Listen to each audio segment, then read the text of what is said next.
l'émission Bonjour Côte-du-Sud. Une présentation de votre Uniprix Daniel Lachance aux Galeries Montmagny.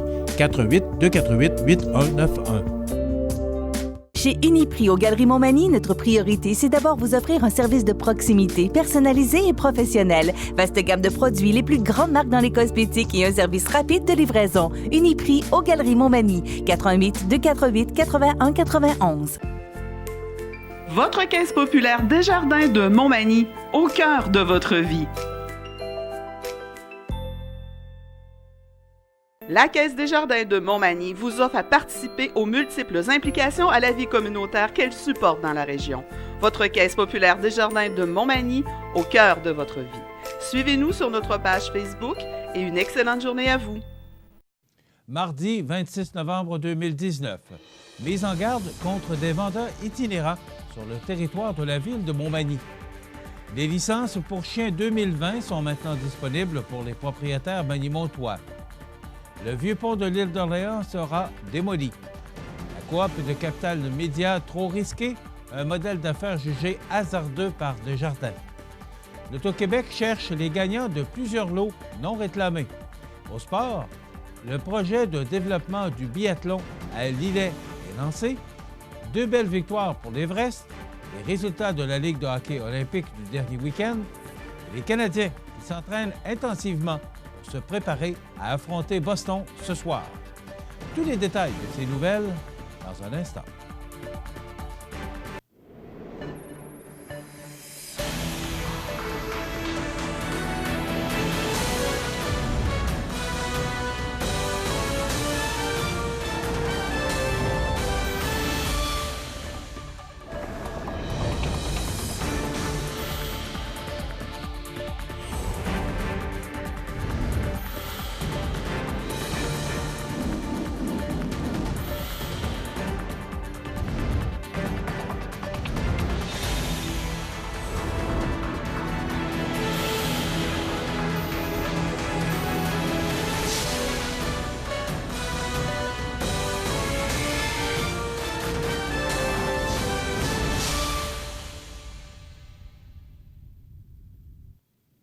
Bonjour, mesdames et messieurs.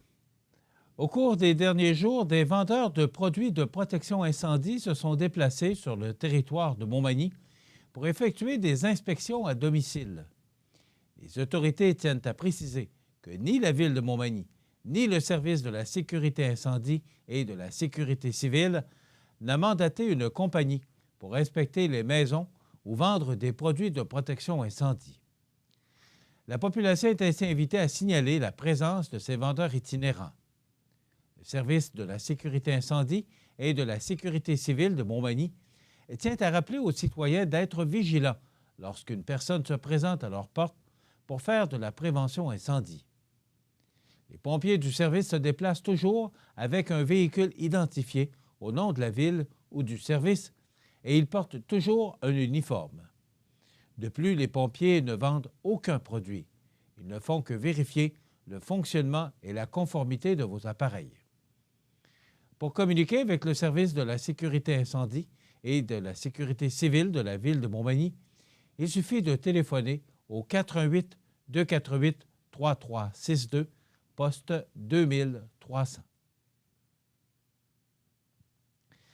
À Montmagny, les propriétaires d'un chien ont l'obligation de se procurer une licence annuelle pour leurs fidèles compagnons, et ce, avant chaque 1er février. Vendue par ailleurs au coût de 20 $, la licence facilite la gestion de la population canine, permet de retrouver un chien perdu plus rapidement et finance les programmes de contrôle des chiens errants et de sensibilisation sur les nuisances. De plus, elle est accompagnée d'un dépliant rempli de rabais grâce à la collaboration de quelques commerçants.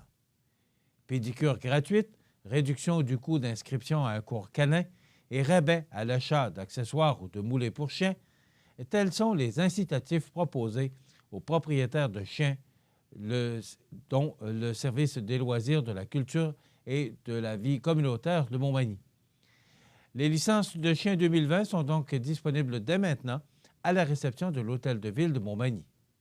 Les personnes qui souhaiteraient avoir plus d'informations à ce sujet sont invitées à communiquer avec l'inspecteur municipal, Félix Laflamme, en composant le 418 248 3361, poste 2046.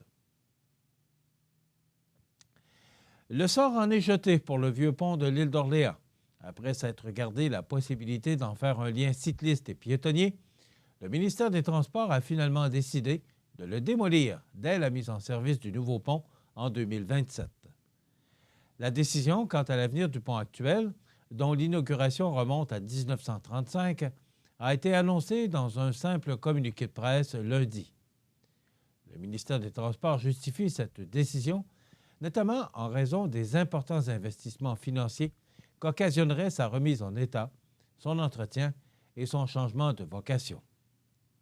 Il s'agit d'une décision responsable en matière de finances publiques, car le maintien en place de cette infrastructure aurait coûté des centaines de millions de dollars en travaux obligatoires de mise aux normes, a réagi le ministère des Transports ou le ministre des Transports François Bonnardel par l'intermédiaire de son attachée de presse Florence Plourde. Il semble également que la cohabitation entre le pont actuel et le futur pont à Auban sera située un peu plus à l'ouest, aurait été difficile, selon des analyses obtenues par le ministère.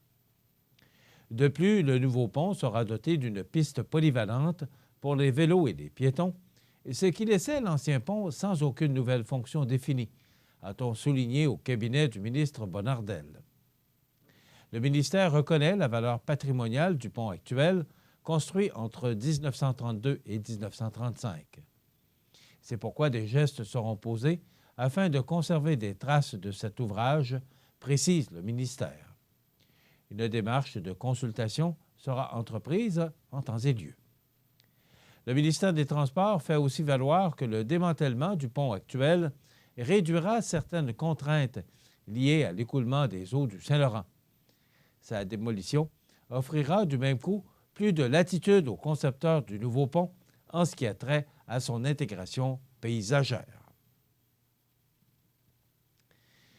Desjardins a décidé de ne pas investir dans la coopérative de travailleurs qui souhaite relancer les journaux du groupe Capital Média. On vous l'explique dans un instant. Votre magasin Coop de Montmagny vous offre un immense choix de fruits et légumes, des mets cuisinés sur place, une poissonnerie et des bouchers à votre service, un étal de charcuterie et de fromage. C'est aussi des produits régionaux. Venez et vous verrez, votre IGA Extra, c'est plus qu'une simple épicerie. Vous avez une nouvelle à nous annoncer ou bien vous êtes témoin d'un incident digne de mention ou peut-être vous avez tout simplement une photo ou une vidéo pouvant nous intéresser? Prenez contact avec notre salle de nouvelles et courez la chance de remporter 50 $ en argent comptant, tirage qui se fera une fois par mois parmi les participants et qui récompensera votre collaboration avec le média le plus vu sur la côte du Sud. CIMA TV est impatient de travailler avec vous. Le mouvement Desjardins a décidé de ne pas investir dans la coopérative de travailleurs qui souhaite relancer les journaux du groupe Capital Média parce qu'il jugeait son plan d'affaires trop risqué. La principale raison pour laquelle on ne va pas de l'avant dans le dossier de Capital Média, c'est que le plan d'affaires qui nous a été présenté jusqu'à maintenant comporte un niveau de risque qui est, selon nous, supérieur à ce que le mouvement Desjardins est prêt à prendre, a déclaré hier le PDG de la coopérative financière, Guy Cormier, en marge d'un discours prononcé au Cercle canadien de Montréal. Le dirigeant a noté que l'enjeu des médias écrits va au-delà des Capital Médias. Je pense que, comme société, les difficultés que de l'ensemble des médias écrits, ça devrait nous inquiéter tout autant, sinon plus, que la situation de Capital Média, a-t-il soutenu. M. Cormier a confié ne plus compter le nombre de propriétaires de journaux au Québec qui ont communiqué avec Desjardins pour qu'on les supporte financièrement. Après le refus de Desjardins, le Fonds de solidarité FTQ s'est aussi désisté. Les deux institutions devaient apporter près du quart de 20 millions de dollars requis pour remettre sur pied Groupe Capital Média. La coopérative a jusqu'à la mi-décembre pour boucler son financement.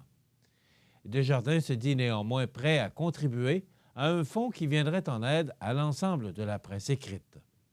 Par ailleurs, au lendemain de la mort de Claude Belland, Guy Cormier a voulu rendre hommage à celui qui a dirigé Desjardins de 1987 à 2000.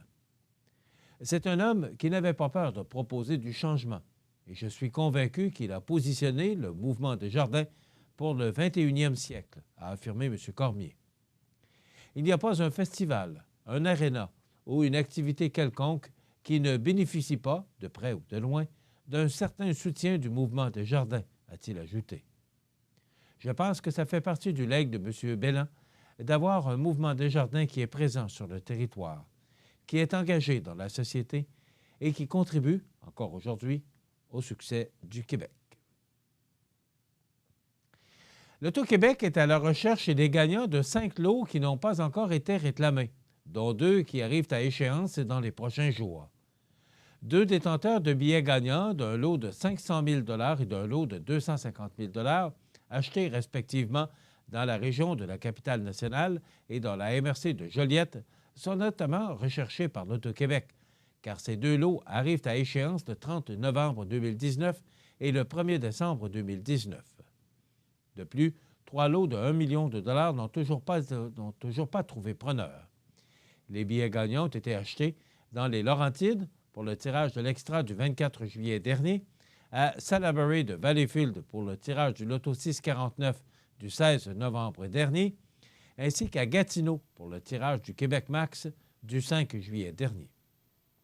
Rappelons que les gagnants ont 12 mois suivant le tirage pour réclamer leur lot. La liste des lots de 100 000 ou plus non réclamés est disponible sur le site de l'Auto-Québec. Donc, si vous êtes allé visiter des gens ou de la famille dans ces régions qu'on vient de nommer et que vous avez acheté des billets, il serait peut-être bon de vérifier tout d'un coup. Dans quelques instants, des sports.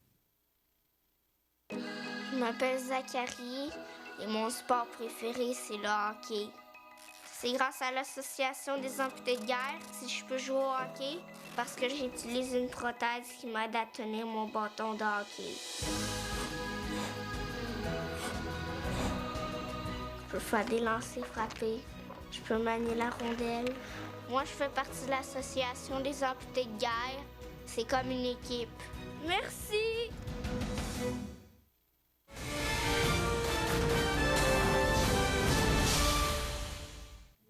Côté sport, eh bien, c'est le dimanche 24 novembre dernier au Club sportif Les Appalaches de Lillet qu'avait lieu le lancement officiel du projet de développement du biathlon à Lillet.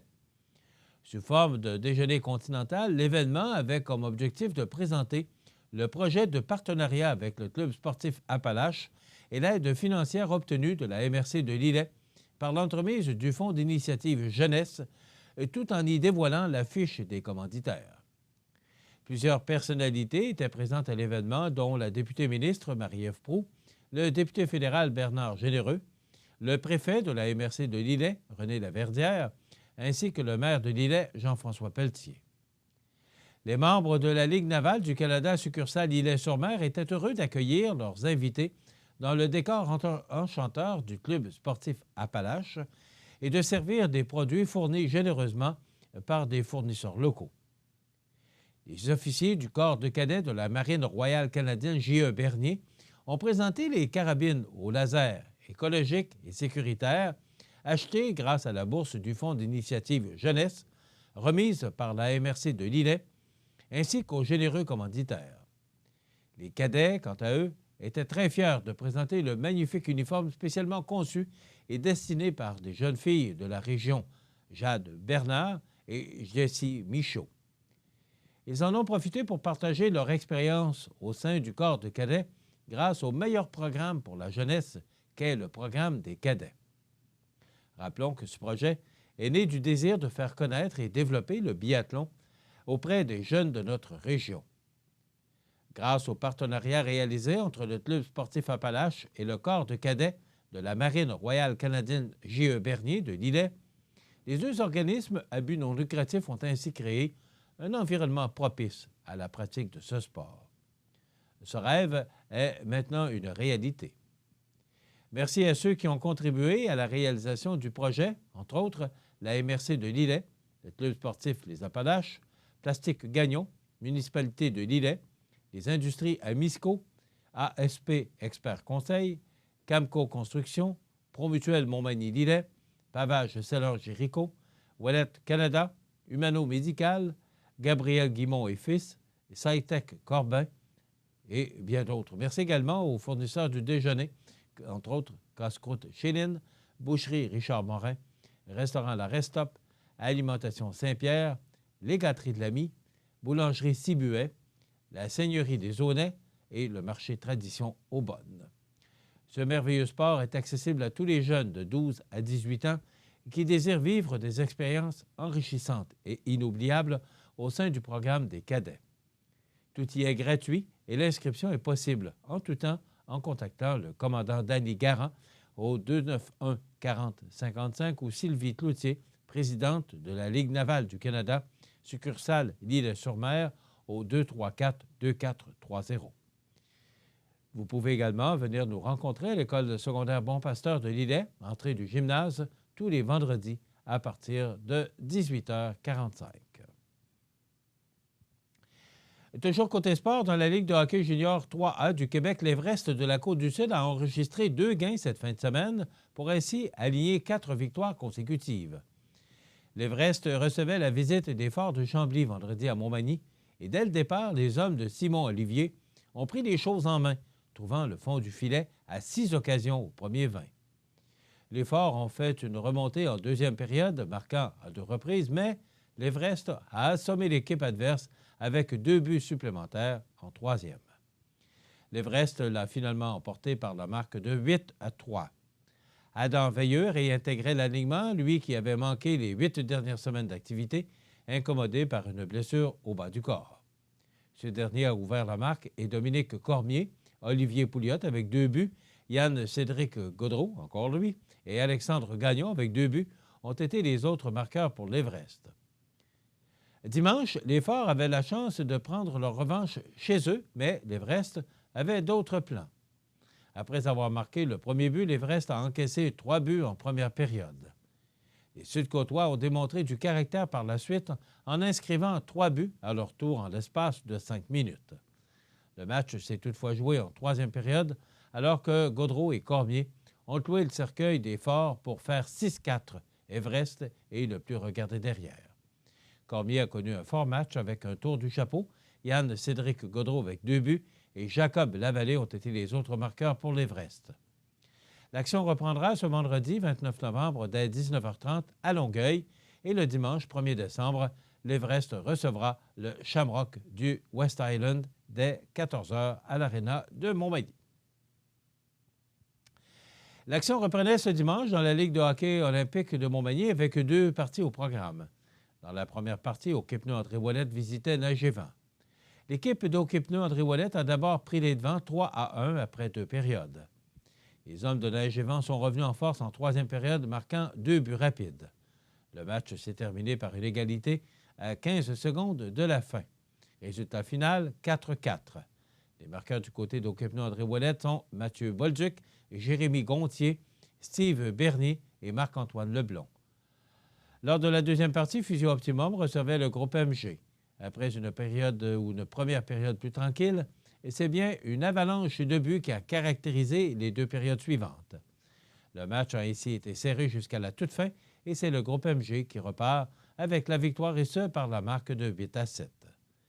Les marqueurs pour les gagnants sont Jean-Michel Caron avec 2 buts, Jérôme Bernier avec 2 buts, Maxime Jean, 2 buts également, François Charbonneau et François Lavoie. Pour Physio Optimum, Mathieu Letourneau, William Chabot, Patrick Aymon, Rémi Chouinard, Vincent Boulay, Jonathan Chouinard et Hubert Gaudreau se sont inscrits sur la feuille de pointage. Avec ses 2 buts et 2 passes, Jean-Michel Caron du groupe MG remporte le titre du joueur de la semaine restaurant à la Rive. Le prochain programme aura lieu le 1er décembre, alors que Pétrole Montmagny recevra le Nagevant à 16h30 et Hockey-Pneus André Ouellette visitera le groupe MG à 18h. À une époque où les réseaux sociaux sont le berceau parfait de ceux qui souhaitaient se conforter dans leurs lubies les plus farfelues, il n'est pas rare de voir les partisans du Canadien jeter leur fiel sur leurs favoris. Surtout lorsqu'une avance de 4-0 se transforme en un revers de 6-5. Nombreux sont ceux qui auraient aimé voir Claude Julien aligner ses joueurs près du filet de Carey Price et leur imposer de faire quelques longueurs de patinoire. Une bonne séance de patinage sans rondelle pendant 60 minutes, comme c'était la norme à une autre époque lorsqu'une équipe subissait une pareille déconfiture. Au fil des ans, les entraîneurs ont fini par comprendre qu'il n'y avait rien de constructif à s'adonner à un supplice semblable. Quoiqu'il peut arriver, parfois, que la situation l'exige.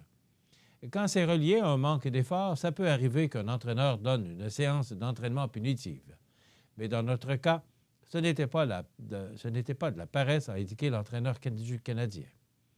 Julien a rappelé que sa troupe avait accordé 6 buts aux Rangers et 5, 4 jours plus tôt, aux Blue Jackets. Une générosité grandement attribuable, selon lui, à un manque de concentration et à de mauvaises prises de décision. Défensivement, nous ne sommes pas assez bons et nous ne le sommes pas depuis un bon bout de temps. Alors on a travaillé sur cet aspect, a-t-il déclaré. Julien a donc axé son entraînement sur le jeu à 5 contre 5, les transitions et les replis défensifs. Ce qui faisait contraste avec les séances habituelles dont la majeure partie est consacrée aux unités spéciales. Ce n'était pas strictement du patinage, mais c'était intense. Il y avait de la compétition, c'est ce qu'il faut.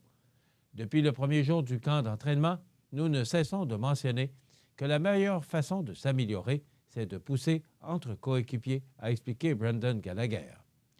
Au préalable, le Franco-Ontarien avait convié ses ouailles dans le bon vieux local d'audiovisuel où il leur a présenté quelques vidéos des derniers matchs. Contrairement à ce qui se passe à l'école secondaire, personne ne s'est endormi. On a regardé plusieurs séquences pour éclaircir les choses qu'on voulait rectifier, oui. Quand tu le vois, c'est plus clair que lorsque tu le fais simplement dire, a-t-il arqué. Parions que quelques replis défensifs difficiles et quelques décisions douteuses ont meublé cette projection.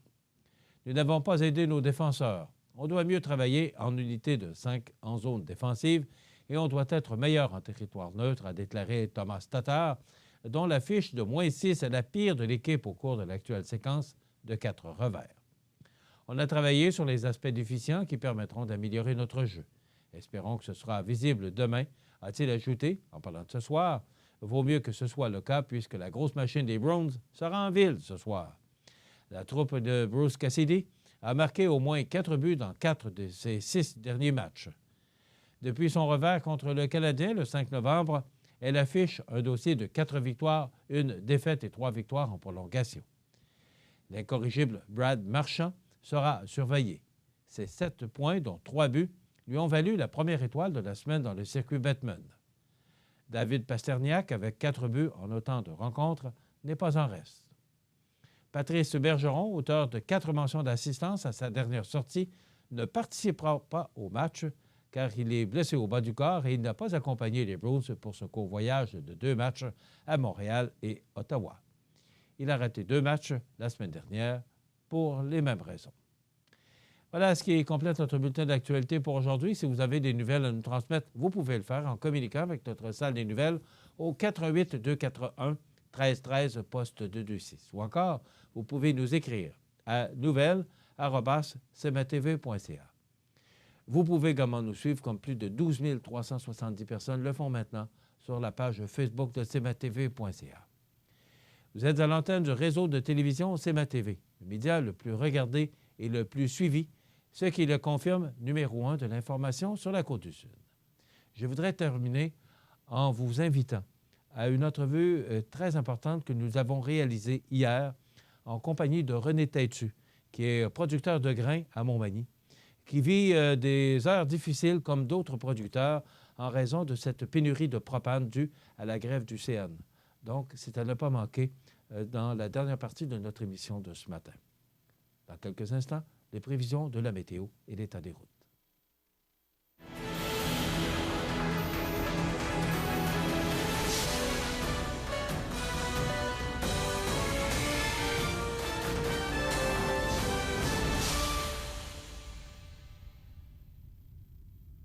La Caisse des jardins de la MRC de Montmagny, au cœur de votre vie. Les partenaires suivants sont fiers de s'associer à cette portion de notre programmation. Le samedi 14 décembre, assistez au concert de Noël à l'église Saint-Thomas, mettant en vedette cette année le Chœur du Monde, établi à Lévis depuis de nombreuses années. Les cartes sont en vente auprès des marques Guillet, au bureau des fabriques Saint-Thomas et Saint-Mathieu au prix de 20 $ pour les adultes, 10 $ pour les enfants de 6 à 13 ans et gratuit pour les moins de 6 ans. Ne manquez pas ce concert de Noël à l'église Saint-Thomas le 14 décembre, 20h, remis au lendemain à 14h en cas de mauvais temps. Votre Jean Coutu de Montmagny a revêtu ses plus beaux habits pour les fêtes encore cette année. L'équipe tient à vous rappeler en cette période l'importance de se rassembler, d'offrir et partager, de cultiver les traditions. Aujourd'hui, votre Jean Coutu de Montmagny veut vous remercier, vous tous, d'être là année après année. Merci d'entretenir la magie. Les prévisions de la météo. Une présentation de Promutuelle Assurance Montmagny-Lillet. Toujours à l'écoute de vos besoins. La météo est présentée par Promutuelle Assurance Montmagny-Lillet, où des professionnels de chez nous sont heureux de répondre à tous vos besoins en assurance. Promutuelle Assurance Montmagny-Lillet est là, dans la région, pour ses membres et la communauté. Alors hier, on nous avait prédit du temps nuageux. C'est ce qu'on a connu. Il y a eu un dégagement en milieu d'après-midi, c'était ensoleillé, mais les vents qui quand même étaient assez présents causaient un refroidissement éolien. C'était humide hier, c'était pas très agréable. Ce matin, à bonne heure, il faisait 3 degrés. Et en passant sur le pont Rivard ce matin pour me rendre ici au studio de CMA TV, la marée était haute. C'était de toute beauté. Et je tenais à le souligner, le fleuve était calme ce matin et surtout, il n'y a pas de glace sur le fleuve. Donc, ça permet aux gens qui veulent se rendre sur l'île aux Grues ou encore les gens de l'île aux Grues qui peuvent ou qui veulent voyager parce que l'an passé, la traverse avait quand même terminé assez tôt. Alors, les gens peuvent voyager sur le traversier de l'île aux Grues. Donc, c'était magnifique ce matin. C'était très beau. Donc, si on regarde une image radar, on va constater que si vous voyez complètement à gauche de l'écran, il y a ces images bleues qui parlent de neige. Donc, aujourd'hui, là, c'est du temps généralement nuageux. C'est de la pluie intermittente qui débutera au cours de l'avant-midi avec des vents devenant du sud-ouest à 20 km/h au cours de l'après-midi. Maximum de plus 4 degrés. 3 pour la Pocatière, 5 pour Saint-Paul-de-Montmagny et 4 pour Saint-Pamphile. Donc, c'est un petit système là, qui nous affecte aujourd'hui et qui va nous apporter de la pluie intermittente. Ce soir et la nuit prochaine, généralement nuageux, 40 de probabilité d'averse au cours de la soirée, avec des vents jusqu'à 15 km/h, minimum de -1. Demain, mercredi, généralement nuageux, vent d'est de 20 km/h avec un maximum de 2 degrés. Et c'est un autre système qui devrait nous atteindre là, en fin de journée demain et de la nuit de mercredi à jeudi et jeudi. Donc, de la neige intermittente avec un minimum de -2. Hier, on parlait d'une dépression qui devrait nous atteindre et laisser passablement de précipitations. Alors, je ne sais pas si on a été épargné, mais on parlait de ce système-là qui devait nous affecter demain, mercredi. Mais pour l'instant, c'est au beau fixe. On ne parle pas là, de précipitations fortes, du moins pour l'instant. On verra pour demain matin. Pour jeudi, c'est du temps nuageux avec un maximum de 3 degrés, donc ça demeure très doux au cours des prochains jours et au-dessus des normales de saison. Pour la nuit de jeudi à vendredi, du temps nuageux avec un minimum de -5 degrés. Pour vendredi, c'est du soleil avec un maximum de -2 degrés. -6, ce sera beaucoup plus froid pour la région de Kamouraska. Pour la nuit de vendredi à samedi, ciel dégagé, minimum de -10. Et pour samedi, c'est une belle journée sous le soleil avec un maximum de -3 degrés. Pour la nuit de samedi à dimanche, on parle d'un ciel dégagé, minimum de -11. Et pour cette première journée du mois de décembre, dimanche, c'est du soleil avec un maximum de -5 degrés. Pour la nuit de dimanche à lundi, nuageux, 60 de probabilité d'averse de neige, minimum de -8. Et pour lundi, on débute la neige avec de la possible neige intermittente et un maximum de -4 degrés. Les normales de saison à ce temps-ci de l'année sont de -1 le jour et -9 la nuit. Et comme vous avez remarqué, les températures seront au-dessus du point de congélation une partie de la semaine, du moins pour le jour. Le soleil s'est levé exactement à 7 heures ce matin, donc il prend toujours une petite minute de plus afin de s'étirer comme il faut. Il se couchera à 15h59, heure normale de l'Est. La température la plus élevée a été enregistrée en 2001 avec 14,1 degrés et la plus basse en 2005 avec -12,3 degrés. On a reçu 16 cm de neige en 2005. Hier, on a reçu 2 mm de pluie. Le maximum enregistré hier a été de 2,8 degrés et le minimum de moins 2 degrés au cours de la nuit dernière. La pression barométrique est à 101,1 kPa. La tendance est à la hausse. L'humidité est actuellement à 78 %. Les vents sont calmes. Le temps est nuageux. Et le mercure indique actuellement 3 degrés à 8h29. Pour l'état des routes, eh bien, la seule route dont il est fait mention ce matin, c'est la route 283 qui mène de Saint-Just-de-Bretonnière vers Saint-Paul-de-Montmagny. C'est partiellement enneigé. La visibilité est bonne. Et comme vous pouvez le constater sur le tableau, toutes les routes ou les autres routes secondaires qui mènent au sud de Bellechasse, Montmagny, Lillet et Kamouraska, ou encore la 132 et l'autoroute 20 qui mènent de Lévis vers la Pocatière ou même vers Rivière-du-Loup, c'est sur pavage, c'est beau partout.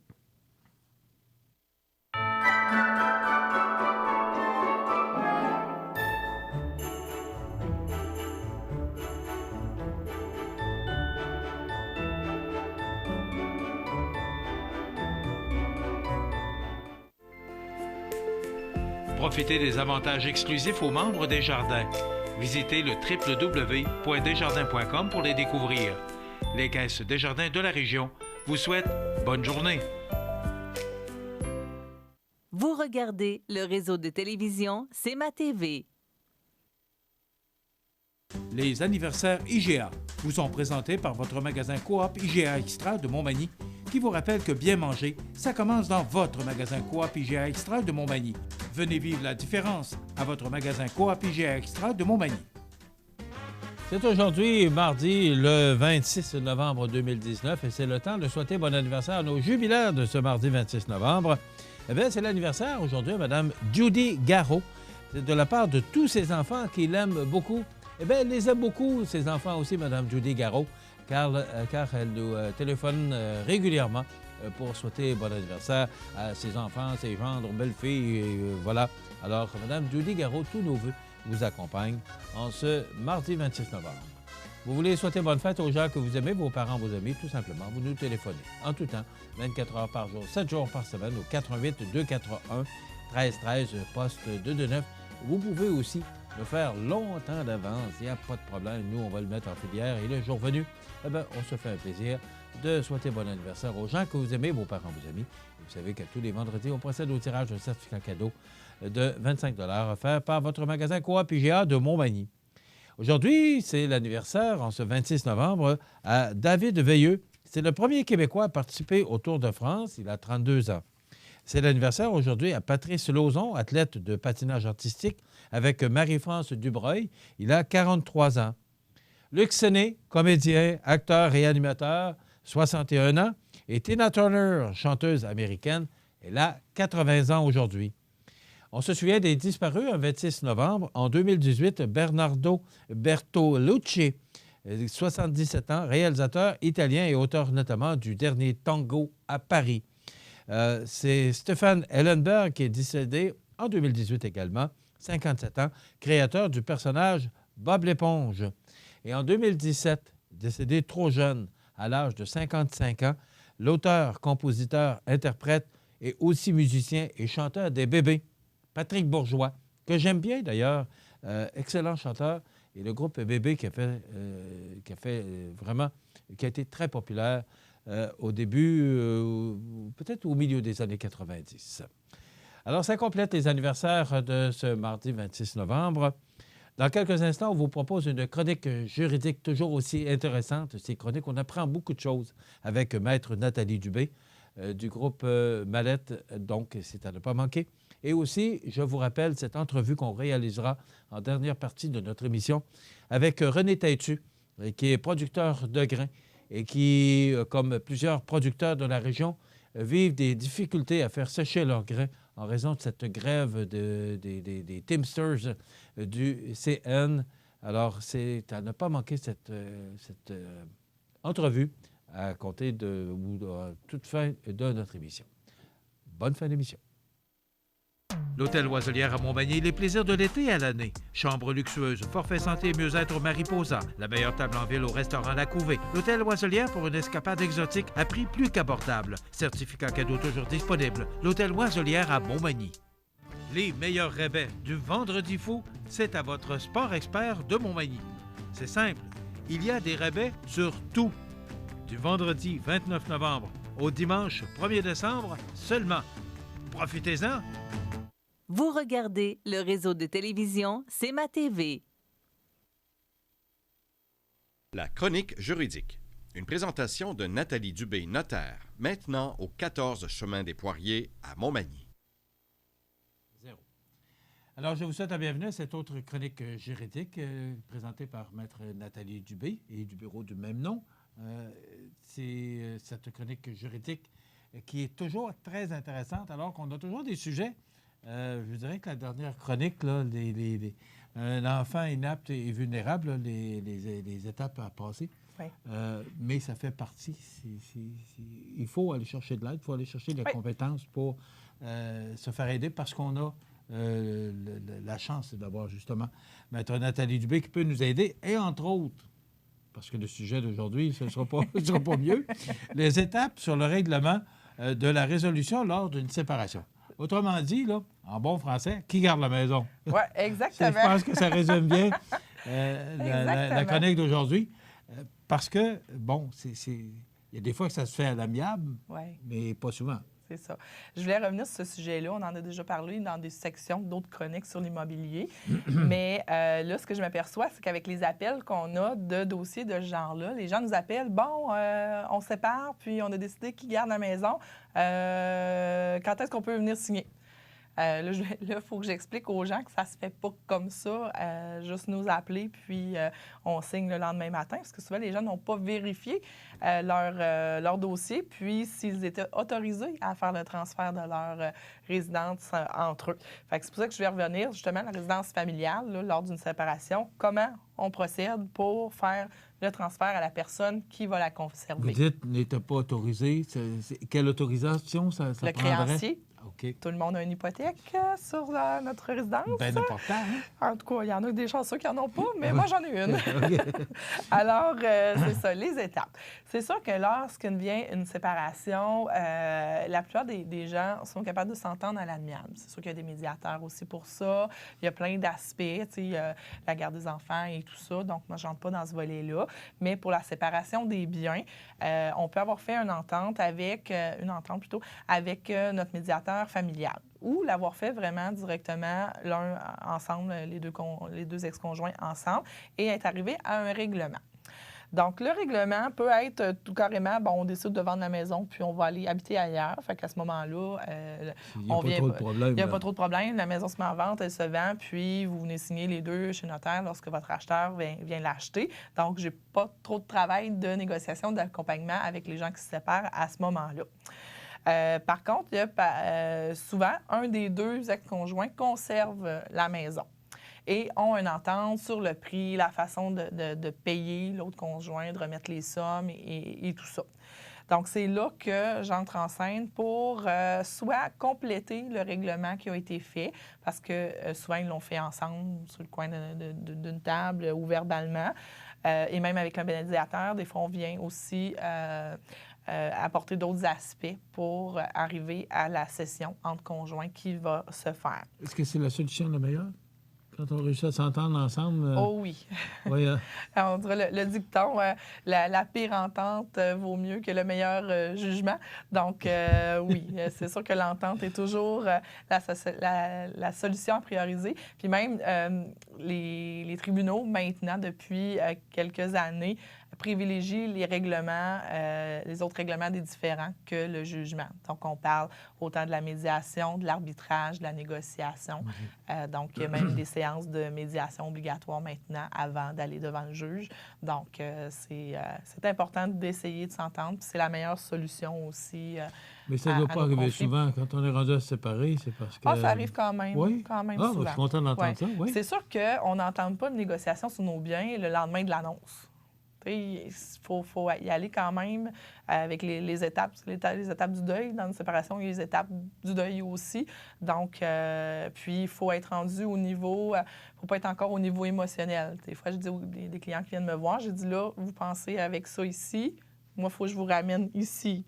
Donc, moi, je suis une intervenante à l'extérieur, donc je n'ai pas d'émotion dans leur situation. Donc, je peux leur faire voir l'autre côté de la médaille, d'autres solutions possibles. Et les gens ont à réfléchir, analyser tout ça, puis arriver avec une solution gagnant-gagnant aussi. Donc, parce qu'il y a plusieurs aspects. Des fois, ils ont pensé à quelque chose. Je leur dis tout le temps, dites-moi, c'est quoi le résultat que vous voulez? Et je vais vous proposer 3 chemins différents avec les avantages, les inconvénients. Et là, vous allez avoir à le choisir. Puis s'il n'y a rien qui est choisi, faisable, bien là, vous passerez à l'étape judiciaire. Mais idéalement, on évite que le judiciaire entre en scène. On aime nos collègues avocats, mais on essaie de régler dans nos bureaux avant que ça se ramasse dans le leur. Donc, les étapes, l'entente. Donc, peu importe qu'elle ait été faite devant un médiateur ou entre vous, ça prend l'entente. Ça prend une entente qui garde la résidence et tout ça. Ça prend aussi un prix, une évaluation. Donc, à quel montant vous allez transiger votre résidence. Donc, ça aussi, on accompagne les gens là-dedans. Parce qu'on se base sur quoi? Le prix que l'on a payé, le prix de l'évaluation municipale, on l'a fait évaluer. Donc, par un évaluateur agréé. Donc, il faut savoir de quelle façon on détermine le prix pour notre négociation. Il n'y a pas de règle. Moi, je peux accepter... C'est ça ma question, il n'y a pas de règle. Non, il n'y a pas de règle. Moi, ma maison peut valoir 400 000 pour moi. Puis pour mon ex-conjoint, elle peut valoir 200 000. Donc, tu sais, il n'y a pas de règle écrite, mais c'est sûr que la juste valeur marchande va être celle d'un évaluateur agréé. Donc, et bien sûr, il y a un coût relié à cette évaluation, mais souvent, ça vaut la peine de la faire parce qu'on a une opinion externe sur la valeur de notre résidence sur le marché. Donc, on peut se baser sur cette évaluation-là. C'est certain que si le conjoint qui conserve la résidence décide de la vendre et obtient un prix plus élevé ou moins élevé, il ne pourra pas revenir, à moins qu'on ait mis une clause qui pourrait revenir dans un certain délai pour venir réajuster l'entente qu'on a eue sur le prix lors de la séparation. Fait que ça aussi, il faut être conscient de ça lorsqu'on détermine le prix. S'il y aura une porte d'ouverture pour ajuster le règlement en cas de vente dans les 1 an, 2 ans, 3 ans de l'entente ou pas. Donc, on voit les deux cas. L'autre chose, il faut aussi, lorsqu'on a une hypothèque sur notre résidence, demander l'autorisation du créancier. Donc, si on décide que c'est moi qui conserve la maison, il faut que j'avise mon directeur de compte et qu'il m'autorise et que je repasse au crédit. Donc, je dois être autorisée, puis il faut que l'institution financière accepte que je sois maintenant le seul responsable du prêt hypothécaire et la seule qui pourra poursuivre si jamais je ne fais pas les paiements. Puis s'assurer qu'on a la capacité financière pour rembourser les... Donc, souvent, les gens ont une belle entente. On arrive devant le créancier, puis ça ne fonctionne pas parce que la personne n'est pas capable seule d'assurer les obligations hypothécaires. Donc, il arrive quoi dans ce temps-là? On vend tout simplement? Soit on vend ou bien il y a plein de solutions. Là. On peut faire des montages financiers différemment. On peut se trouver aussi un partenaire pour l'achat de la résidence. Il y a diverses solutions aussi qui sont envisagées. On peut aussi réutiliser l'hypothèque qu'on a déjà lorsqu'on a les capacités financières puis qu'il y a un certain montant de payer sur la maison, ce qu'on appelle l'équité. On peut réutiliser la même hypothèque, donc augmenter notre prêt sans avoir à refaire notre acte d'hypothèque. Donc, ça, c'est possible aussi, mais il faut bien sûr que le créancier accepte cette solution-là parce que souvent, oui, on va assumer l'hypothèque, mais on va avoir un montant à remettre à notre ex-conjoint pour l'équité, ce qui a déjà été payé sur la résidence. Donc, à ce moment-là, les gens, si ce qu'on appelle, j'ai fait une chronique il n'y a pas si longtemps sur l'hypothèque par appui là, et le multiprojet. Donc, ça sert à ça, financer les séparations souvent. Donc, mais c'est un produit qui est idéal pour ça. On réutilise le bien qui a une certaine valeur pour venir à un règlement puis s'enlever ce poids-là d'une séparation non réglée aussi. Là. Donc, et tout ça. On regarde aussi au niveau fiscal, donc l'impôt. Souvent, on parle de résidence familiale.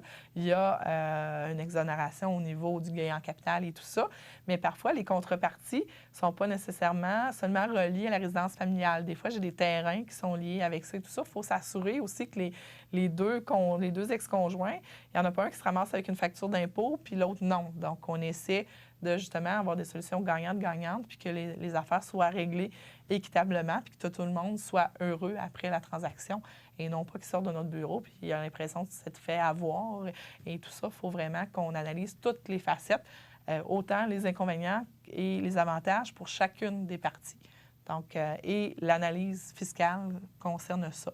C'est sûr que les notaires, on connaît certaines règles fiscales, on ne connaît pas tous les détails, il y a des fiscalistes pour ça.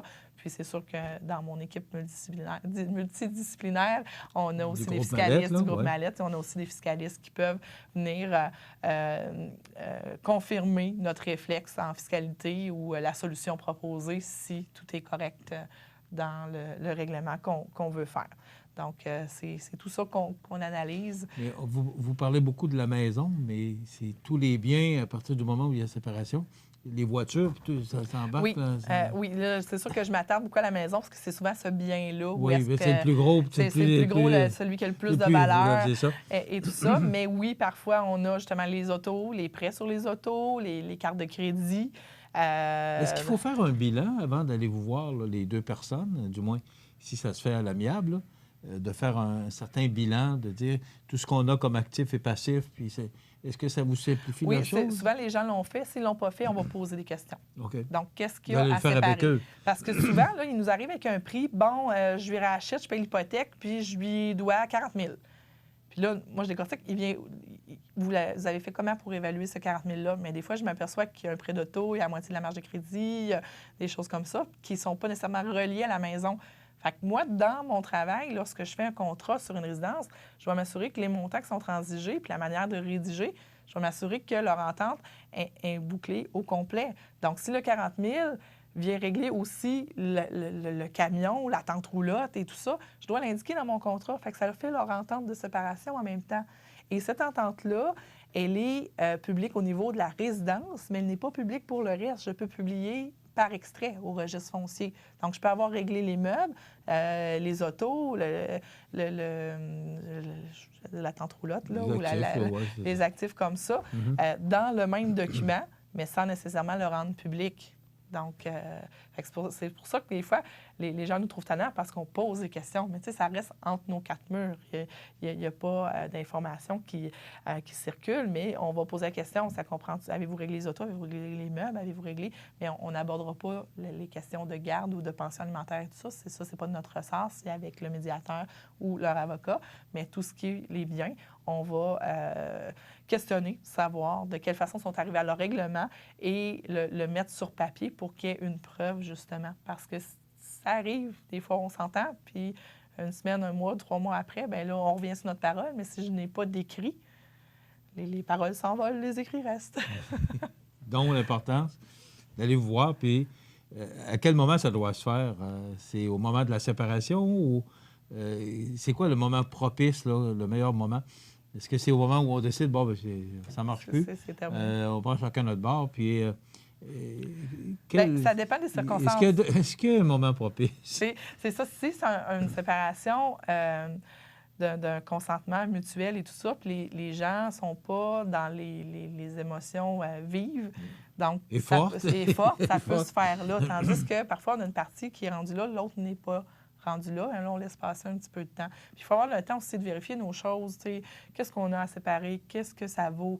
Souvent, les gens ont déjà aussi parlé à leur banquier avant de venir nous voir. Il y en a d'autres que non. Les gens nous appellent à divers moments, puis là, on les guide. OK, là, j'aimerais que vous fassiez cette étape-là, ça et ça, avant de venir me voir. Parce que vous allez me rencontrer, je vais être obligée de vous charger des honoraires pour rien, pour une rencontre que vous n'avez pas de besoin immédiatement. Donc, vous appelez, on vous pose un petit peu de questions et là, on va être capable de vous guider. C'est quand le meilleur moment de venir nous voir, c'est quoi votre entente. Parce que souvent, les gens m'appellent, puis c'est ça, je dis non, là, vous êtes rendu à l'étape d'aller vous asseoir avec votre conseiller financier pour s'assurer que vous avez les moyens de racheter la maison, que votre entente tient la route Est-ce que c'est la première étape? D'aller voir le banquier. Ou d'aller voir avant. C'est ça, d'avoir un semblant d'entente, là, au moins une idée de qu'est-ce que ça pourrait ressembler. Pour vous aider à avancer. C'est ça. Mais c'est sûr que moi, j'ai pas de dossier tant que le créancier ne me dit pas que c'est correct. OK. Je peux avoir établi l'entente, mais avant de faire vraiment des documents officiels, je devrais avoir le OK du créancier pour dire, OK, l'entente, la structure que vous avez montée pour la séparation, c'est accepté par le créancier. Et là, lui nous envoie les autorisations nécessaires pour qu'on annexe à notre document de règlement. Je pense que ça fait le tour de la situation et de dire que c'est pas sur un bout de table que ça doit se faire. Ça doit toujours se faire légalement, puis se faire aussi. Il y a des approbations, il y a des autorisations qu'on doit aller chercher. Moi, c'est ce que je retiens principalement de cette chronique-là aujourd'hui. Donc, ça peut se faire à l'amiable, puis c'est préférable. Oui. Mais c'est toujours important de consulter des gens compétents qui vont vous aider à ce que tout soit bien réglé dans la meilleure des harmonies. Oui. Merci beaucoup, Maître Nathalie Dubé, du bureau du même nom, ici au bureau chez Mallette. Et justement, Mme Dubé le mentionnait, que maintenant, le fait qu'elle fasse partie du groupe Mallette, bien, il y a des gens, exemple des fiscalistes ou des comptables, qui peuvent maintenant intervenir à même le bureau de Maître Nathalie Dubé. Donc, c'est un support de plus qu'on a maintenant. C'est bien important aujourd'hui, cette nouvelle facette, parce que le côté comptable est très important dans le côté juridique. Oui. Merci beaucoup. Maître Nathalie Dubé, 14 Chemin des Poiriers à Montmagny, 248 57 77. On se retrouve dans 2 semaines. Merci. Merci. Votre Jean Coutu de Montmagny a revêtu ses plus beaux habits pour les fêtes encore cette année. L'équipe tient à vous rappeler en cette période l'importance de se rassembler, d'offrir et partager, de cultiver les traditions. Aujourd'hui, votre Jean Coutu de Montmagny veut vous remercier, vous tous, d'être là année après année. Merci d'entretenir la magie. Votre magasin Coop de Montmagny vous offre un immense choix de fruits et légumes, des mets cuisinés sur place, une poissonnerie et des bouchers à votre service, un étal de charcuterie et de fromage. C'est aussi des produits régionaux. Venez et vous verrez, votre IGA Extra, c'est plus qu'une simple épicerie.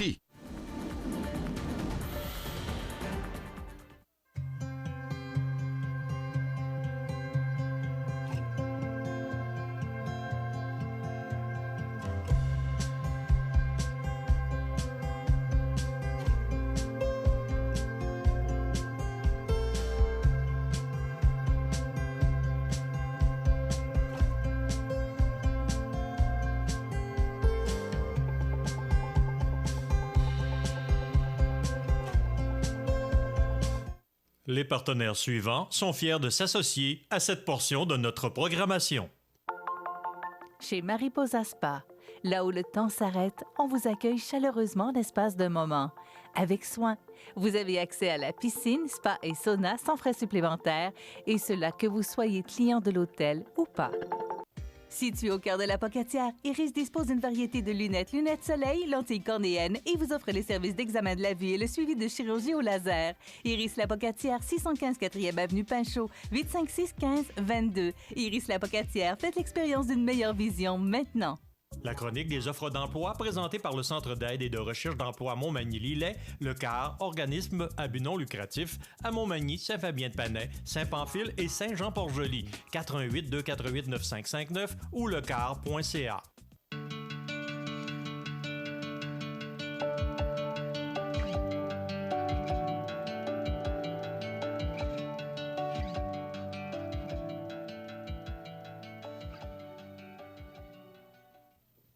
Alors, c'est le temps de vous présenter notre chronique des offres d'emploi de ce mardi 26 novembre. D'abord, vous rappelez, vous avez sûrement regardé, j'espère du moins, ces publi-reportages qu'on vous a présentés sur cette belle entreprise, ce beau fleuron de Lillet humano-médical qui est actuellement à la recherche d'opérateurs, opératrices d'usine pour le quart de jour ou de soir.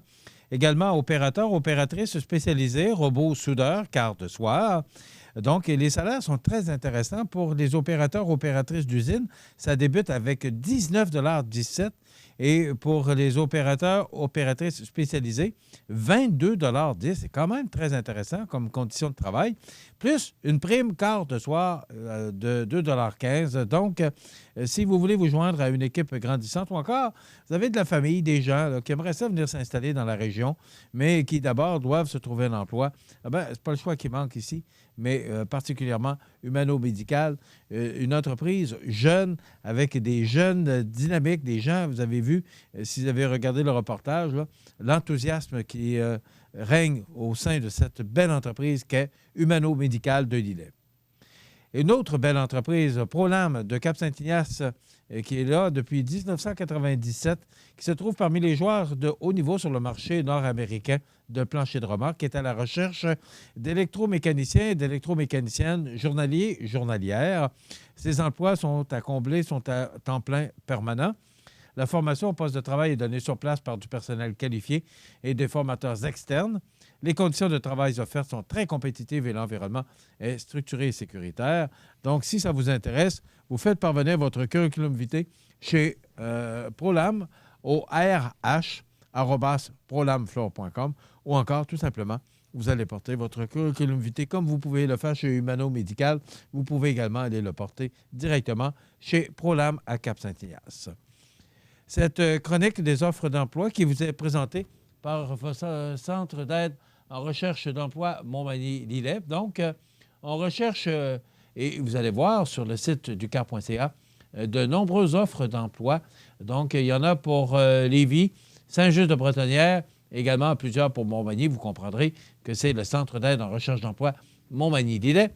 Donc, si vous voulez rencontrer des spécialistes de l'emploi, vous téléphonez au 248-95-59, au 1-877 pour les gens d'extérieur, 337-9559 pour avoir de l'information sur ces emplois qui sont offerts sur le site ou encore pour bien vous préparer pour une entrevue ou encore pour peut-être remettre à jour votre curriculum vitae.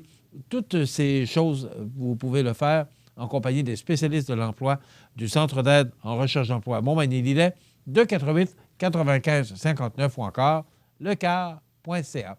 Ça complète notre chronique des offres d'emploi du mardi 26 novembre. La chronique des offres d'emploi présentée par le Centre d'aide et de recherche d'emploi Montmagny-Lillet, le CAR, organisme à but non lucratif, à Montmagny, Saint-Fabien-de-Panay, Saint-Pamphile et Saint-Jean-Port-Joli, 418-248-9559 ou lecar.ca. Vous regardez le réseau de télévision C'est ma TV. Alors, dans l'actualité aujourd'hui, d'abord, Québec presse Ottawa de mettre fin au conflit du CN. Des agriculteurs en colère devant le bureau de M. Trudeau. Hier, on va vous présenter ça dans quelques instants, nous avons réalisé une entrevue avec René Têtu, qui est producteur de grains.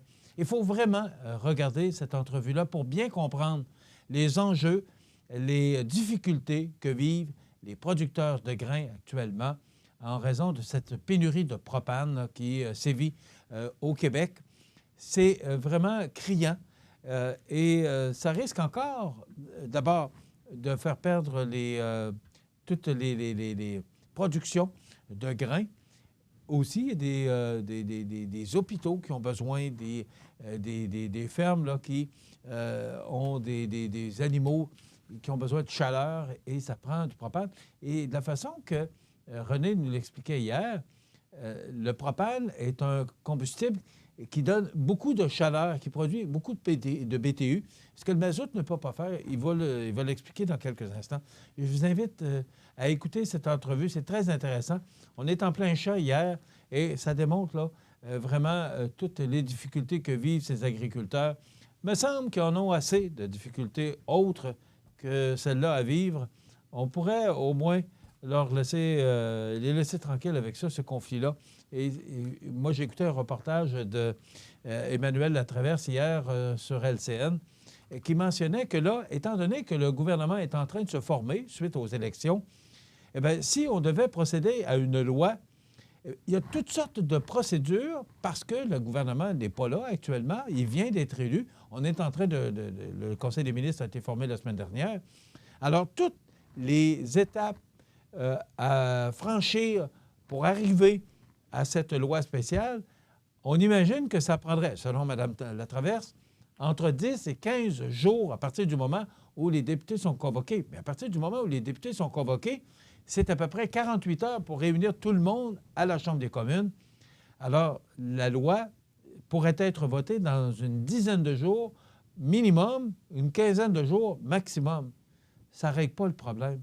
Et là, c'est justement en raison de ces élections.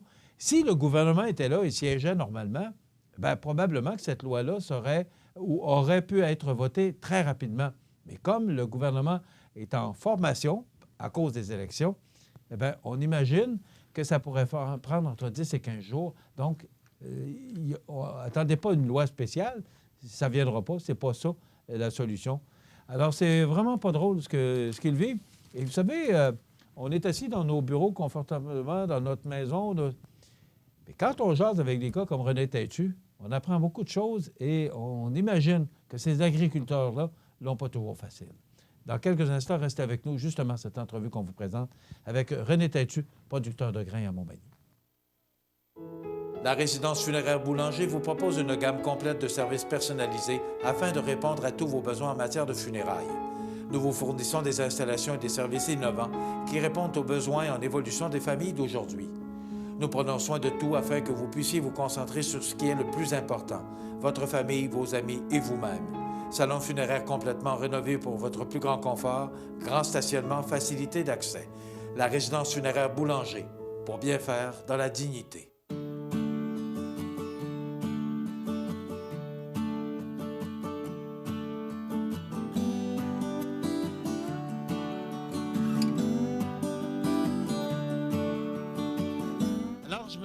Dans les champs situés à proximité de la rivière du Sud. On appelle ça la rivière du Sud. Et je suis avec René Têtu, qui est producteur... céréalier. Producteur céréalier. On dit producteur de grains maintenant. C'est la nouvelle appellation de notre syndicat. Là. OK. Alors, là, le problème qu'on entend parler là, en Montérégie, puis tout près de Montréal, ben, on l'a ici aussi à Montmagny. Je vois le maïs, c'est derrière nous. Et on a le même problème. Là. On n'a pas eu le temps. On a eu un printemps tardif, un automne qui est arrivé trop vite, la neige. Et on fait quoi avec ça, René? Bien, disons que nous, premièrement, on n'était pas touchés autant que les producteurs de la Montérégie, parce qu'eux ont eu des problèmes de verse causés par les grands vents là, dans les dernières semaines. Nous, c'est ça qu'on a eu. On le voit, le maïs est quand même versé. Mais à moins de degrés, mais on peut voir, il va y avoir d'autres secteurs que je vais vous montrer tantôt que c'est plus grave que ça. Nous, là, ce qui nous gêne, ce qui nous dérange à ce temps-ci de l'année, c'est l'approvisionnement en propane. Parce que il est tard. Normalement, à cette période-là, là, on est vraiment sur la fin des récoltes. Là. Si ce n'est pas terminé, c'est vraiment la fin. Là, on s'en trouve au début, moi dans mon cas. Là. Puis le propane, lui, il nous sert dans une courte période, c'est surtout pour sécher le maïs, normalement. Mais cette année, étant donné que la saison a été excessivement humide, moi, j'ai dû sécher toutes les récoltes, à partir du blé jusqu'au maïs, puis il y a eu le soya aussi. Ça a été assez critique pour le soya parce qu'on essaie de ne pas le faire, nous, parce que c'est une production de semences, puis on ne veut pas que ça affecte la germination. Mais on trouve des solutions, là. Et là, est-ce que tu as un problème d'approvisionnement en propane aussi? Est-ce que tu es à sec? C'est ça. Moi, on m'a coupé la livraison le mercredi passé. On en était à la deuxième batch de séchage de maïs. Puis ce qui fait que je n'ai pas pu la terminer. Elle est à comme 4 degrés plus élevé que le point de livraison. Là. Fait qu'elle, on l'a refroidi. Mais nous, on voudrait libérer le silo pour pouvoir continuer la récolte.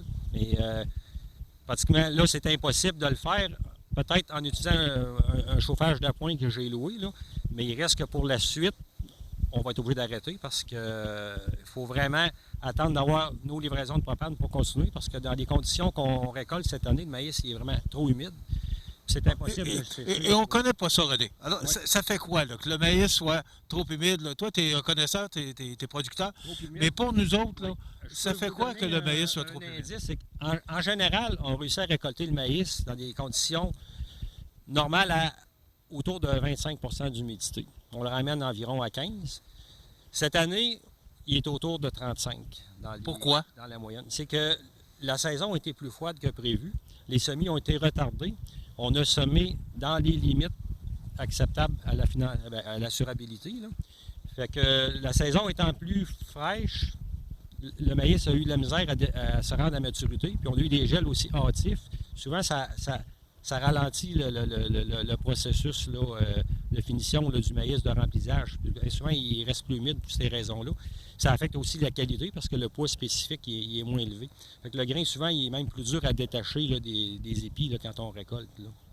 Et si tu ne réussis pas à le faire sécher, bon, c'est avec le conflit du CN, il y a pas de, et tu le mentionnais, tu n'as pas d'approvisionnement de propane, c'est quoi? Qu'est-ce que ça va causer? Qu'est-ce que ça va faire? C'est que nous, normalement, là, aujourd'hui, au 25 novembre, là, c'est fini. C'est la date limite de récolte là, acceptable à la financière agricole. Moi, je suis assuré au niveau individuel. Fait que moi, ici, là, j'ai les 2 tiers de ma récolte qui est restée encore au champ. Là, je crois que la financière, ils ont accepté de proroguer jusqu'au 9 décembre. Ça veut dire qu'ils nous autorisent encore de récolter jusqu'au 9 décembre puis maintenir l'assurabilité de la culture. Là. Après ça, il va falloir négocier, là, c'est sûr, là, mais c'est quelque chose là, qui est hors de notre volonté là, pour avoir d'approvisionnement à propane. Nous, c'est ce qui est nécessaire là, pour rendre la récolte à terme dans les silos là, pour la livraison, le final. Là. Bon, là, tu parles de la financière agricole. Tu touches des sujets qu'on ne connaît pas trop par rapport aux assurances. Ça veut dire que jusqu'au 9 décembre, si la date est prorogée, comme tu le disais, est-ce que ça veut dire que tu es assuré, ce que tu récoltes pas, tu vas pouvoir obtenir de l'assurance? Est-ce que c'est comme ça que ça fonctionne? Oui. Moi, là, il faut que je le récolte. Il faut que je fasse mon possible pour le récolter. Puis, si j'ai une baisse de rendement, ils vont payer la différence entre mon rendement qui est assuré à, mettons, un tel niveau. Là, si on peut dire qu'ils vont m'assurer jusqu'à une concurrence de 7 tonnes métriques à l'hectare sec. Mais si j'ai 6 tonnes, bien, ils vont me payer pour la différence. Okay. C'est sûr que si je ne récolte pas, là, c'est un abandon. Là. Ça, j'ai droit à ça, mais ils vont nous soustraire des frais de récolte là-dessus, normalement, là, si c'est fait à ce temps-ci. Bon, on regarde ça. Il y en a encore en masse. Est-ce que, comme il y a de la neige, parce que normalement, il n'y a pas de neige, c'est que la machinerie peut fonctionner. Mais là, est-ce que ça brise ta machinerie? Est-ce qu'il y a danger de bris de ta machinerie? C'est sûr que les machines, ils opèrent difficilement dans ces conditions-là. C'est quand même oui, oui, sauf que souvent, s'il y en a plus que ça, c'est la traction qui est difficile. Ce qui complique la tâche, c'est quand il rentre de la neige dans la machine. Elle est faite pour séparer le grain, mais le grain avec la neige, là, ça ne marche pas ensemble. Là. Fait que, puis souvent aussi, si on veut récolter avec de la neige, si on est pris pour le récolter dans la neige, il faut attendre des conditions très, très froides. Parce que la neige, aujourd'hui, là, quand même qu'on voudrait récolter, là, elle va s'accumuler ses passes puis elle va coller là. Parce qu'elle est collante, la neige est flottante. Elle va tout boucher les passes, puis c'est des tamis là, qui séparent le grain des déchets. Le grain va sortir en arrière de la machine carrément. Là. Mais il faut attendre des journées très, très froides pour pouvoir le faire. Là, on dit là, à partir de moins 6, idéalement moins 10. Là. Mais là, c'est compliqué pour les équipements parce que c'est des machines hydrostatiques. Puis là, les mécanismes fonctionnent difficilement. Les mécanismes de protection, là, souvent, il arrive des bris à cause de ça. Là. C'est quand même difficile de démarrer ces machines-là aussi le matin, tous les équipements. Il faut brancher ça. Fait que ça complique pas mal la tâche. Là. René, est-ce qu'il va y avoir des répercussions au printemps de ce qu'on voit là? Est-ce que c'est normalement comme ça quand vous avez passé les machineries en temps normal? Bien, disons que moi, là, c'est la récolte dans le maïs, c'est la dernière opération. Moi, je fais du semi-direct seulement. Et puis, les résidus restent là, on ne fait aucun travail de sol après. Fait que pour moi, là, ce qui est important, c'est de récolter. Après ça, on remise, puis on s'occupe de gérer le reste de la récolte là, durant l'hiver, là, pour les livraisons et tout. Là, on fait l'entretien de la machinerie. Mais nous, ce qui importe, c'est de récolter au plus vite à ce temps-ci, avant l'arrivée de la neige, parce que ça peut arriver très rapidement, là, une bordée de neige. L'an passé, on l'était déjà en hiver à ce temps-ci.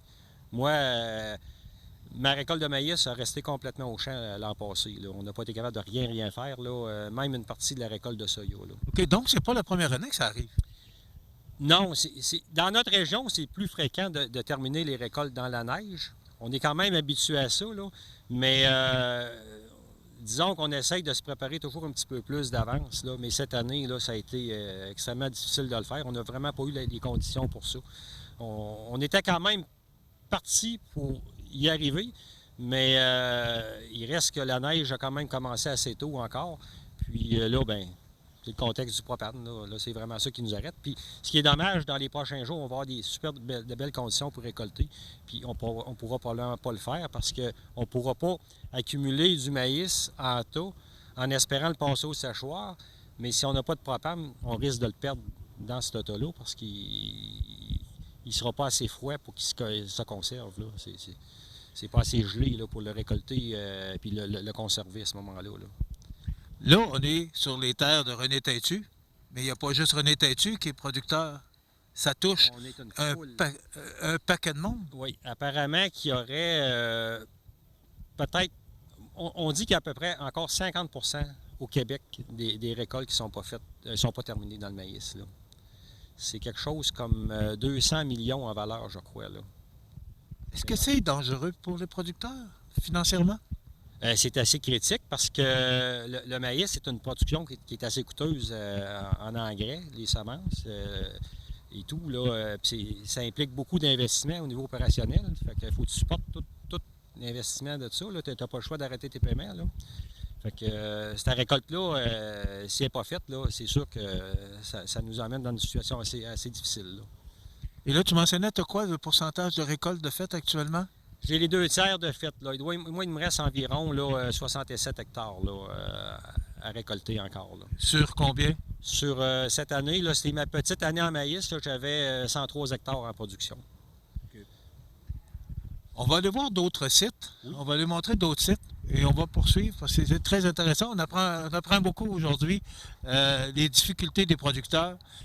Quand c'est pas le printemps, c'est des pluies diluviennes. Vous êtes toujours face à une météo capricieuse. Oui. Ça, c'est sûr qu'on est fait pour travailler en fonction de ça. C'est la nature, on n'y peut rien. On réussit à s'adapter, mais quand c'est d'autres choses comme des approvisionnements de combustible, là, ça nous dépasse, là, franchement. Là, puis on se sent pas mal oublié là, dans ça, là, parce que nous, dans le secteur des grains, quand on nous a annoncé la pénurie de propane, on nous a dit qu'on allait desservir les services essentiels, mais nous, on considère que c'est tout de même essentiel. Là. Tout le secteur manufacturier, eux, sont desservis, les hôpitaux, les animaux, aux autres, c'est sûr qu'il ne faut pas qu'ils manquent de ce combustible-là pour être chauffés, les poulaillers, puis les porcheries, les maternités. Mais là, on entend parler qu'eux commencent déjà à subir le début de la pénurie. Là. Ça a l'air qu'ils commencent à se faire restreindre là, déjà. Là. Fait que là, c'est rendu assez critique. Mais nous, il faut absolument qu'on puisse en avoir pour terminer nos récoltes parce que ça va rester au champ. Là. Si tu ne vois pas l'approvisionnement en propane, ça ne donne rien de continuer. C'est ça que je comprends? Nous, on ne peut plus continuer comme ça. Là. Ça va rester comme ça là, tant qu'on n'aura pas de propane. Moi, j'ai quand même essayé de trouver une solution de rechange. Là. On expérimente avec un chauffage d'appoint au mazout, mais il reste que c'est pas assez élevé en BTU pour pouvoir sécher du maïs à cette teneur d'humidité. Là. Et c'est plus coûteux? C'est plus coûteux parce que au coût par tonne de maïs séché, j'ai calculé hier que ça me revenait là, environ 15 $ la tonne au lieu de 7,5 là, pour du propane. Fait que, mais là, c'est sûr que le propane, le prix monte. Là, on craint la surenchère là-dedans. Là, parce que depuis un mois, le propane il a augmenté de 33 %. Là. C'est quand même énorme. Là. Ça donne pas le goût d'arrêter des fois? Bien, c'est sûr que moi, je suis la 4e génération sur la ferme. La 5e s'en vient, il est aux études là-dedans. Là. On veut pas être pessimiste. Là. On espère qu'à un moment donné, les gouvernements vont comprendre puis ils vont prendre en charge notre situation puis ils vont légiférer en conséquence. Là. C'est ce qu'on espère. Puis c'est un peu pour ça les moyens de pression qui se font. Là. Aujourd'hui, vous voyez, il y a une manifestation à Montréal, à Crémazie, au bureau là, du premier ministre Trudeau. Moi, mon président m'avait appelé samedi soir pour m'inviter à joindre à eux autres, mais moi, je leur ai dit que je peux vraiment pas parce que j'ai un lot de maïs qui est en train de se perdre, fait qu'il faut que je m'occupe de ça. Là. Mais quand même, je sympathise avec eux autres à ma façon. Là. C'est pour ça aujourd'hui que j'ai profité de l'occasion là, pour vous inviter à discuter de notre situation. Là. Oui, puis on va sensibiliser la population à ce phénomène-là, qui n'est pas nôtre, parce qu'on n'est pas au courant. Nous autres, on est les gens de la ville, alors on ne voit pas toute la problématique. C'est pour ça que je trouvais ça important qu'on puisse réaliser cette entrevue-là pour vraiment connaître les problèmes.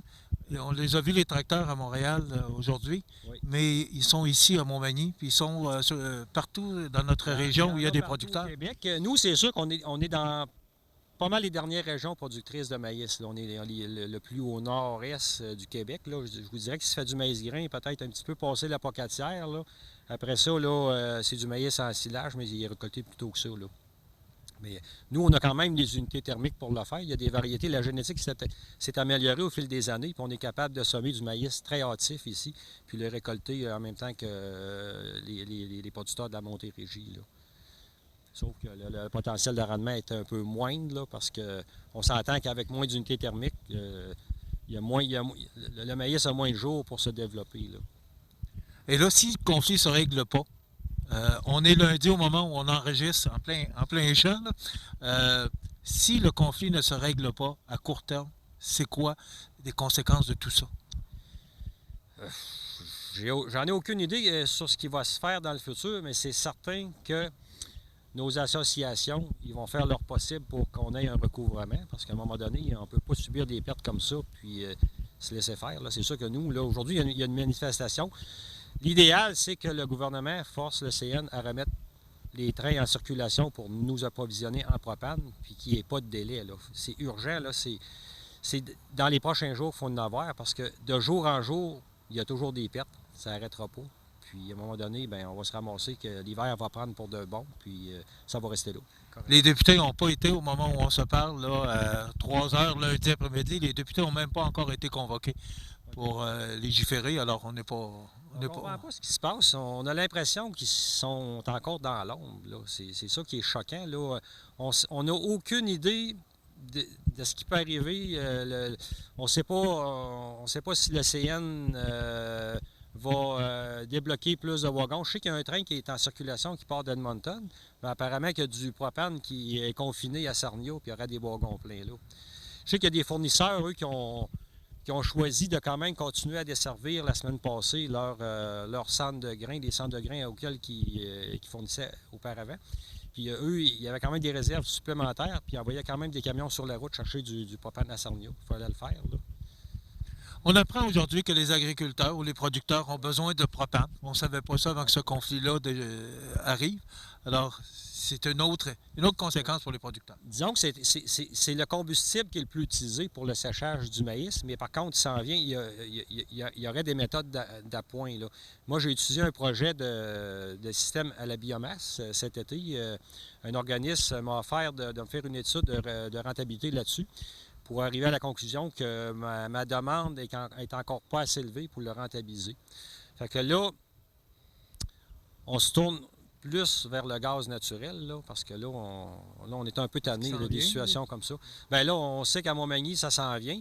Puis j'en ai discuté avec beaucoup de mes confrères, puis on va essayer de rencontrer Énergie probablement là, pour essayer de voir s'ils ne pourraient pas composer leur tracé en fonction de nos besoins. Je sais qu'il y a moyen de le faire, puis je sais qu'il se fait de la surpression aussi. On m'a parlé qu'il pourrait se faire de la surpression, puis qu'on pourrait nous desservir par camion-citerne aussi. Ça, c'est quelque chose que je ne savais pas, mais faudrait en parler. Là. Mais moi, c'est certain que je veux trouver une alternative, là, c'est bien sûr, là, parce qu'on ne veut pas qu'ils se reproduisent des choses comme ça. Là.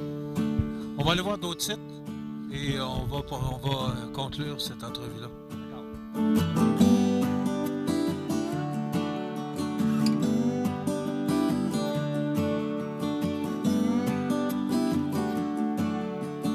En conclusion, René, les causes de tout ça, là, ça va nous mener à quoi là, si le conflit ne se règle pas rapidement? Bien, nous, on est en attente d'avoir le réapprovisionnement en propane. Là. Et puis, ce qu'on souhaite aussi, c'est qu'on se fasse respecter là-dedans, parce qu'on a l'impression qu'il y a une surenchère là-dedans. Là. Moi, je souhaiterais qu'à un moment donné, qu'il s'instaure un gel de prix aussi. Mais une pénurie causée par une grève semble avoir cet effet-là aussi, parce que moi, dans les dernières semaines, j'ai vu monter le prix là, de 33 %. Bien, ce qu'on souhaite, c'est que la population soit sensibilisée à notre cause. Nous, ce qu'on demande, c'est que le CN soit forcé à remettre des trains sur les rails pour qu'on soit réapprovisionné. C'est plate de dire ça, nous, c'est bien plate d'être obligé de manifester pour acheter notre propane. Bien, on le souhaite. C'est sûr qu'on se rend compte, nous, surtout cette année, on a été très malmenés parce qu'on s'est fait accuser au niveau environnemental de ne pas respecter à peu près certaines règles. Là. Ça, je trouve ça utopique là, parce que au fil des années, oui, on consomme peut-être plus d'engrais, plus de pesticides, mais on produit plus. On produit sur plus de surface.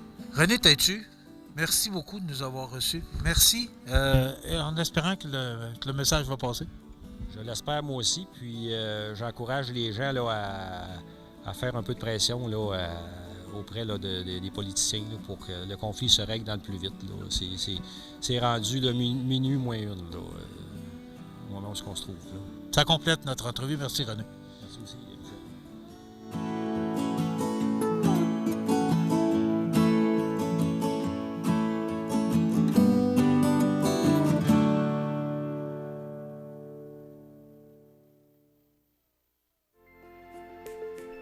Profitez des avantages exclusifs aux membres des Jardins.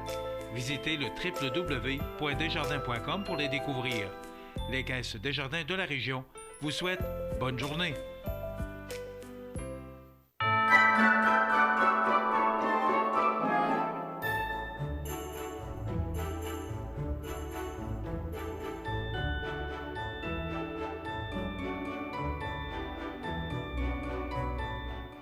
Vous regardez le réseau de télévision C'est ma TV. Le réseau de télévision C'est ma TV est fier de vous présenter La Pouponnière, en collaboration avec votre Jean Coutu de Montmagny, où l'on trouve de tout, même un ami. Santé, beauté, photo. Votre Jean Coutu de Montmagny, c'est tout ça et encore bien plus. Jean Thibault et toute son équipe du Jean Coutu de Montmagny sont fiers de s'associer à C'est ma TV dans la présentation de La Pouponnière et profitent de l'occasion pour féliciter les heureux parents. Alors, on n'a pas de petit bébé à vous présenter ou de nouveau-né à vous présenter aujourd'hui dans le cadre de notre chronique La Pouponnière, mais vous savez qu'à tous les mardis, nous procédons au tirage parmi tous les parents ou les petits bébés de la semaine précédente. Alors, les gagnants de cette semaine, eh bien, c'est Liana Pelletier, le petit bébé. Les parents, c'est Roxane Cossette et Mathieu Pelletier. Ils sont de Saint-Vallier de Bellechasse. Donc, ce sont eux qui méritent le certificat cadeau de 25 $ offert par votre Jean Coutu de Montmagny. Liana Pelletier, qui est née le 14 novembre 2019. Donc, Liana, papa et maman, Roxane Cossette et Mathieu Pelletier méritent ce certificat cadeau de 25 $. Ça se prend bien, un petit 25 $ quand un bébé arrive. On a toujours plus de dépenses. Donc, c'est un beau cadeau que nous offre Jean Coutu de Montmagny. Et aussi, merci à tout le personnel de la pouponnière de l'hôpital de Montmagny qui collabore étroitement à la présentation de cette chronique. Ils vont faire signer les parents. Donc, ils ont une marche à suivre là, pour pouvoir procéder à la nomenclature de ces petits bébés à chaque mardi et jeudi à la même heure. Donc, merci à la pouponnière de Montmagny. Accent Meubles à Montmagny pour le choix de vos meubles, accessoires ou électroménagers. Accent Meubles à Montmagny, service de livraison sur toute la rive sud de Québec. Accent Meubles, 190 Taché Ouest Montmagny, 88 248 44 44. Le restaurant La Couvée, une table généreuse où se côtoient raffinement et authenticité. Offrez-vous le meilleur dîner en ville à prix plus qu'abordable. Petit déjeuner dès 6h30, sans oublier le fameux brunch du dimanche. Certificat cadeau toujours disponible. Le restaurant La Couvée de l'Hôtel Loiselière à Montmagny. Vous regardez le réseau de télévision C'est ma TV.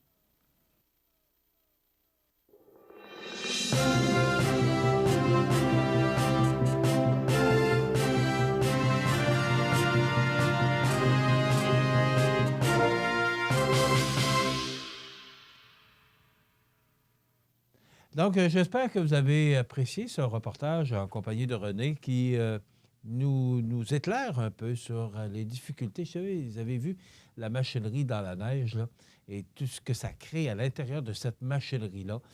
La neige hier, en plus, qui était collante, flottante. Là. Donc, ça crée toutes sortes de difficultés. Il me semble qu'ils n'ont pas besoin de ça. Ils ont déjà à vivre avec les caprices de Mère Nature. ils doivent s'adapter. Ils ne peuvent rien faire. S'il pleut tout le temps ou si... Peu importe, la température, on ne peut rien faire. Mais là, une grève des Teamsters du CN, remarquez que il faut comprendre aussi, si vous avez suivi un peu les reportages là, concernant cette grève du CN, ça n'a rien à voir avec l'argent. On ne demande pas d'augmentation de salaire. La seule chose, c'est qu'on demande d'avoir des chiffres de travail normal ou normaux parce qu'à un moment donné, on peut être appelé à aller faire un 12 heures. Vous savez que c'est quand même conduire ces engins-là, c'est pas rien, là. Donc, ce qu'on demande, et le principal aspect qu'on demande dans cette grève, il semblerait là, que ça fait longtemps qu'on demande ça, mais comme les grèves se règlent toujours par des lois, ce que le président expliquait hier sur les ondes de TVA, eh bien, on n'a jamais pu discuter avec la partie patronale. Ce que là, on souhaite maintenant. Et comme je vous le mentionnais, c'est qu'en raison de la formation du nouveau gouvernement suite aux élections, eh bien là, d'inviter les députés à se rendre en Chambre des communes et de respecter toutes les étapes qu'on doit faire ou passer pour arriver à une loi spéciale, ça prendrait, selon Mme Emmanuelle Latraverse du réseau TVA, ça prendrait entre 10 et 15 jours. Et ça, là-dessus, il faut compter qu'il y a 2 jours qu'il faut demander les députés. Donc, espérons que ça va se régler et qu'on va répondre aux attentes de ces producteurs parce qu'on risque de perdre les productions. Et qui va payer encore? Vous et moi. Ce sont les consommateurs qui vont faire les frais de tout ça. Et là, bien, René en parlait tout à l'heure aussi parce que la financière agricole, et ça, c'est la financière agricole, bien, c'est virez-vous de bord, puis vous allez voir, c'est le gouvernement. Alors, c'est toujours le gouvernement qui est là pour aider les gens dans le besoin. Alors, à un moment donné, le gouvernement, là, bien, il n'y en aura plus. Et pour en avoir, bien, il va falloir qu'il aille le piger à quelque part, puis il va le piger où, vous pensez? Dans nos poches à nous. Alors, je pense que ça, la mère nature, la température, on ne peut rien faire. Il faut vivre avec ça. Mais quand il arrive des situations comme ça, bien, ça, au moins, on peut le régler. On nous dit que le vieux pont de l'île sera démoli. Moi, ce que je me pose comme question, je ne sais pas si vous avez déjà pensé à ça, mais quelqu'un me parlait de ça l'autre jour, puis il me disait, si on fait le 3e lien, si le tunnel est fait, au lieu de construire un autre pont qui va coûter encore des milliards, pourquoi on ne fait pas tout simplement une sortie à quelque part dans le tunnel qui mènerait sur l'île d'Orléans? Ça coûterait bien moins cher qu'un pont. Et déjà que le tunnel va coûter une fortune, moi, je suis en faveur du 3e lien parce que j'imagine que pour notre région, du moins c'est ce que les gens économiquement renseignés nous mentionnent, que le 3e lien serait très bon pour l'est de pour nous, l'est du Québec, là, où on est situé. Alors, la question que je me pose cependant, c'est pourquoi on ne pourrait pas faire une sortie à l'intérieur du pont ou à l'intérieur du tunnel pour pouvoir entrer sur l'île d'Orléans. S'ils sont capables de faire un tunnel à je ne sais pas combien de profondeur du fleuve, ils doivent être capables de faire une sortie et ça éviterait d'être obligé de construire un autre pont et de défaire parce que c'est bien beau de dire qu'on va construire un autre pont, ça va coûter beaucoup de dollars, mais il va falloir le défaire, comme il faut démolir aussi l'ancien pont Jacques-Cartier.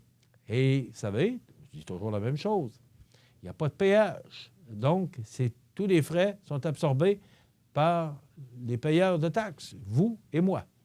Alors, on dépense. Oui, c'est vrai, 3e lien. Oui, c'est vrai, le pont Jacques-Cartier, je comprends. On en avait le pont Champlain, pardon. J'ai dit Jacques-Cartier, c'est Champlain. Mais à un moment donné, il faut payer. Et ça coûte des milliards. Ça a coûté 9 milliards, le pont Champlain. Alors, si on fait un 3e lien, ça va coûter encore beaucoup d'argent.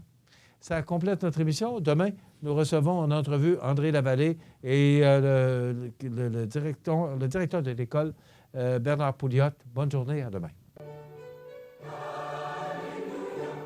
Le samedi 14 décembre, assistez au concert de Noël à l'église Saint-Thomas, mettant en vedette cette année le Chœur du Monde, établi à Lévis depuis de nombreuses années. Les cartes sont en vente auprès des Marguilliers, au bureau des fabriques Saint-Thomas et Saint-Mathieu au prix de 20 $ pour les adultes, 10 $ pour les enfants de 6 à 13 ans et gratuit pour les moins de 6 ans. Ne manquez pas ce concert de Noël à l'église Saint-Thomas le 14 décembre, 20h, remis au lendemain à 14h en cas de mauvais temps.